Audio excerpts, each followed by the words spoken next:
Hello friends, welcome back to my channel Divya baby life. I hope आप सब बहुत अच्छे से हैं और आपकी प्रेगनेंसी जर्नी बहुत अच्छे से चल रही होगी। आज की वीडियो में हम बात करेंगे जब लास्ट ट्राइमेस्टर शुरू होता है, यानी कि प्रेगनेंसी का 7वां, 8वां, 9वां महीना, तो इन महीनों में बहुत ज़्यादा कूल्हे में दर्द, कमर में दर्द, पैरों में दर्द, ऐंठन की प्रॉब्लम होना शुरू हो जाती है। तो क्या ये नॉर्मल है या फिर ये लड़का या लड़की को परीक्षण करने में बहुत ज़्यादा मदद करता है? क्योंकि पहले के टाइम पर घर के जो बड़े बुजुर्ग होते थे, दाई माँ होते थे, वो बहू के चाल चलन, खाने पीने के तरीकों को, उठने बैठने के तरीकों को देख के ही अंदाज लेते थे कि उनके क्या होगा। तो उन्हीं की बातों के ऊपर हम पूरी डिटेल में बात करेंगे, तो वीडियो को पूरी वॉच करिएगा। जैसे कि प्रेगनेंसी आपकी कंसीव हुई, आपको वॉमिटिंग की प्रॉब्लम हुई, नौजिया, भूख ना लगना, भूख इतनी लगती है कि थोड़ा सा भी खाना खाते हो ना, वो भी आपका सारा खाना निकल जाता है। स्टार्टिंग के टाइम पे ऐसा होता है। कई महिलाओं के साथ बिल्कुल नहीं होता। 100 में से बात करें तो 90% महिलाओं को वॉमिटिंग, नौजिया की प्रॉब्लम होती है। 10% महिलाएं ऐसी होती है जिनकी प्रेगनेंसी बिल्कुल नॉर्मल चलती है, कोई भी वॉमिटिंग, नौजिया, मूड स्विंग, कोई भी प्रॉब्लम नहीं होती है। ज़रूरी नहीं है कि सबके साथ हो, कईयों के साथ होती है, कईयों के साथ नहीं होती है।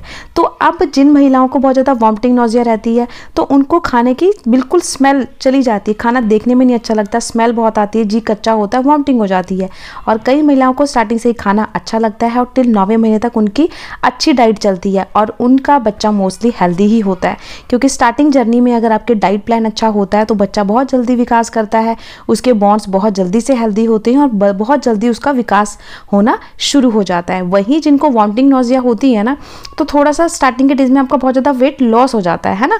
लेकिन जैसे ही आपका जो स्मेल की प्रॉब्लम है, खाने पीने की जो प्रॉब्लम है, वो जैसे सॉर्ट आउट होती है, आपका वेट गेन होना शुरू हो जाता है। तो वो एक प्लस पॉइंट है, क्योंकि आपको 3 महीने तक नॉर्मली सी बात है, जब तक मूड बनता नहीं है अच्छे से, तब तक आपको वॉमिटिंग, नौजिया की प्रॉब्लम रहती है। जैसे ही मूड बन जाता है, आपकी ये प्रॉब्लम अपने आप खत्म हो जाती है। आपको खाने में टेस्ट आ जाएगा, स्मेल की जो प्रॉब्लम थी वो खत्म हो जाएगी। साथ ही साथ बॉडी के अंदर एनर्जी लेवल बढ़ जाता है।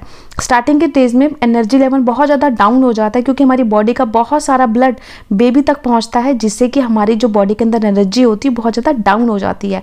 तो रीज़न उसका वो होता है। तभी स्टार्टिंग के डेज से अगर आप अच्छी डाइट फॉलो करोगे ना, तो आपको जो चक्कर आना, मितली आना, ये सब होगा ही नहीं अगर अच्छे से डाइट प्लान करोगे। बट वॉमिटिंग, नौजिया इतना होता है कि अगर आप प्लान करते भी हो अच्छे से डाइट खाने का, तो वो होता ही नहीं है, क्योंकि ऑब्वियस सी बात है, वॉमिटिंग हो जाएगी तो खाने का मन कहाँ करेगा। बट फिर भी प्रेफर करें कि अपने आप को ज़्यादा देर तक भूखा ना रखें, ज़्यादा अपने आप को स्ट्रेस में ना रखें कि मुझे वॉमिटिंग क्यों नहीं ठीक हो रही। एक हद तक ना 3 महीने तक ये वॉमिटिंग रहती है और धीरे धीरे ये अपने आप ठीक हो जाती है। अगर आपका बिल्कुल भी डाइजेशन सिस्टम ख़राब है, बिल्कुल डाइजेस्ट नहीं हो रहा, तो अपने डॉक्टर से ज़रूर पूछिएगा। वो आपको अच्छी सी मेडिसिन देंगे, जिससे कि थोड़ा सा जो डाइजेशन की प्रॉब्लम है, वॉमिटिंग बहुत ज़्यादा है, वो आपकी थोड़ी सी वॉमिटिंग कम होगी, ताकि आपको जो थोड़ा बहुत खाना खा रहे वो डाइजेस्ट हो, बेबी को लगे, तभी बेबी का विकास होना पेट में शुरू होगा। अब बात करते हैं जब लास्ट ट्राइमेस्टर शुरू होता है, 6ठा महीना ख़त्म होने के बाद, 7वां, 8वां, 9वां महीना, तो इस टाइम पे बॉडी में बहुत जल्दी से वेट गेन होना शुरू हो जाता है। चौथे, 5वें महीने में सिर्फ हल्का हल्का सा आपका बेबी बम दिखता है, लेकिन 7वें, 8वें, 9वें महीने में एक बेबी के अच्छे से शेप दिखना शुरू हो जाती है। कई बार पेट का जो शेप होता है अंडाकार आकार में होता है, कई बार फुटबॉल के आकार में होता है, अलग अलग तरह की शेप होती है। और कई बार महिलाओं को देखा होगा आपने, बहुत ज़्यादा उनके हाथों पैरों में स्वेलिंग आ जाती है। स्वेलिंग इन द सेंस, पहले से आपको खुद को मोटापा लगेगा। देखिए, प्रेगनेंसी में वेट गेन सबको होता है, ठीक है ना, चाहे बेबी बॉय हो, बेबी गर्ल, किसी को भी एक जैसा वेट गेन नहीं होता। सबको अपनी अपनी बॉडी के अकॉर्डिंग वेट गेन होता है, ठीक है, किसी को कम, किसी को ज़्यादा, ये एक नॉर्मल सिम्टम है।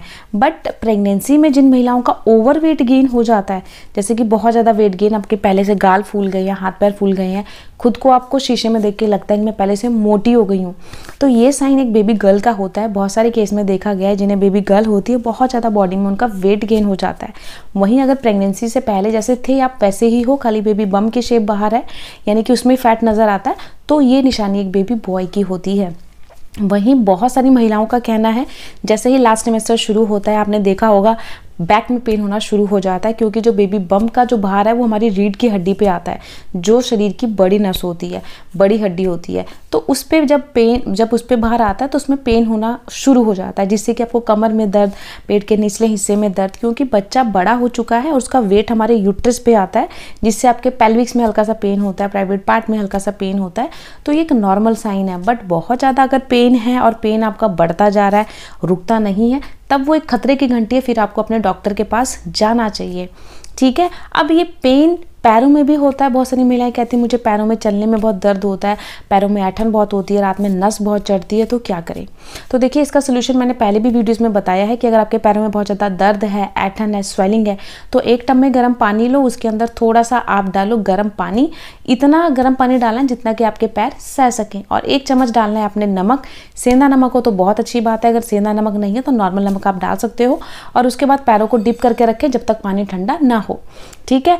आपको बहुत जल्दी से जो पैरों में ऐंठन की प्रॉब्लम है, दर्द की प्रॉब्लम है, स्वेलिंग की प्रॉब्लम है, 1 हफ्ते में इसका रिजल्ट आपको मिलना शुरू हो जाएगा। बहुत सारी महिलाओं की ये प्रॉब्लम खत्म हुई है, तो आप भी ये करके देखिएगा, बहुत ज़्यादा आपको आराम मिलेगा। इसके साथ साथ आप पैरों की मसाज करवा सकते हैं। आप घर में किसी से भी अपने पैरों की मसाज कराएं, क्योंकि क्या होता है जब बॉडी में बहुत ज़्यादा वेट गेन हो जाता है तो जो हमारा ब्लड सर्कुलेशन है ना वो थोड़ा सा स्लो हो जाता है। इसी करके जो ब्लड सर्कुलेशन स्लो हो जाता है पैरों में स्वेलिंग आ जाती है, क्योंकि जो पैरों में नसें हैं हमारी अच्छे से उसमें रक्त संचार नहीं होता, तो पैरों में स्वेलिंग आना शुरू हो जाती है।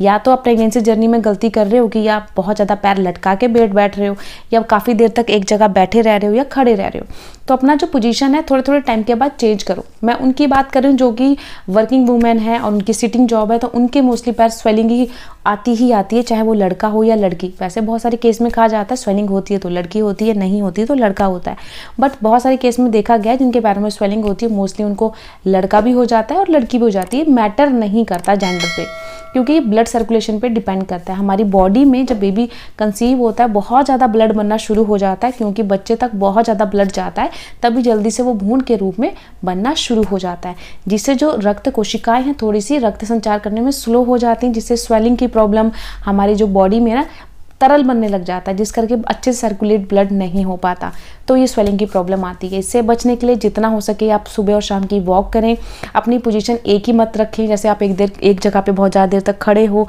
या बैठे हो, पोजीशन अपने थोड़े टाइम के बाद चेंज करोगे तो जो आपका ब्लड सर्कुलेशन है वो अच्छा बना रहेगा, स्वेलिंग की प्रॉब्लम नहीं आएगी। कूल्हे में भी बहुत सारी महिलाओं का आता है कमेंट कि बहुत ज़्यादा दर्द रहता है, तो देखिए हल्का फुल्का दर्द 7वें 8वें 9वें महीने के बाद रहता ही रहता है, क्योंकि उस टाइम पे बहुत ज़्यादा वेट गेन हो जाता है। तो ये थोड़ी सी प्रॉब्लम आपको फेस करनी पड़ेगी। प्रेगनेंसी जर्नी जैसे ही खत्म होगी, आपकी डिलीवरी होगी, तो ये सारी प्रॉब्लम से आपको आराम मिल जाएगा, कोई भी प्रॉब्लम आपको फेस नहीं करनी पड़ेगी आफ्टर डिलीवरी।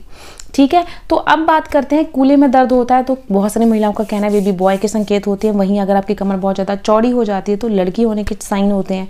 तो ये कितनी हद तक बात सच है, ये भी ओल्ड वाइफ्स का कहना है। अगर आपको पहले की कंपैरिजन अपनी कमर पहले से चौड़ी लग रही है, आपको लग रहा है कि मैं पहले से ज़्यादा फैट मेरी कमर में आ रहा है, मेरी बैक में आ रहा है, तो ये साइन बेबी गर्ल का होता है। और उस टाइम पे क्या होता है, बेबी जो बम्ब होता है वो बहुत ज़्यादा फुटबॉल के शेप में होता है और एक राउंड शेप में होता है, तो ये साइन भी बेबी गर्ल का होता है।